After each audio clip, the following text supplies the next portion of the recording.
नमस्कार, सत्यदर्शन न्यूज मध्ये आपले स्वागत आहे। मी पायल शहा। एक नजर टाकूया आजच्या ठळक घडामोडीवर। एसटी कर्मचारी यांच्या वेतनवाढीच्या घोषणेनंतर सदावर्ती दाम्पत्याचा राडा। एसटी कर्मचारी यांच्या वेतनवाढीच्या घोषणेनंतर गुणरत्न सदावर्ते दाम्पत्यासह आले होते। यावेळी राडा करण्यात आला। कामगार संघटनेच्या कृती समितीचे संदीप शिंदे माध्यमांशी बोलत असताना हा गोंधळ उडाला। यावेळी श्रीरंग बर्गे काय म्हणाले ते पहा। सदावर्ते नव्हते, त्यांचा कृती समितीशी काही संबंध नाही। ते मध्ये घुसले, घुशीसारखे ते घुसखोर होते आणि म्हणून ते भाषण करायला लागले। म्हणून मी त्याच्यावरती आक्षेप नोंदवला। तर तो मला टकल्या बोलला, तो टकल्या बोलला तर मी त्याला हेकण्या बोललो। तो मला पुढे येत होता तर मी त्याच्या अंगावर धावून गेलो, कारण मी कोल्हापूरचा आहे, मी पैलवानांच्या तालमीतला आहे, घाबरणारा नाही आहे।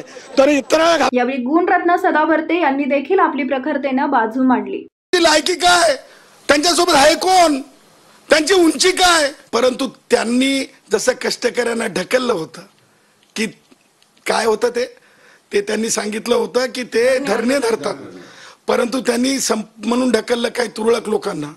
त्याच प्रकारे तिथं एक शब्द भ्र शब्द काढलाय का म्हणून 7वा वेतन आयोग दिलाच पाहिजे। अरे ही शेपूट घालून पळणारी आहेत, ताकद लागते। आणि आम्ही सेलिब्रेशन नाही, आम्ही कष्टकऱ्यांची त्या आठवण करत असतो। 124 कष्टकऱ्यांची।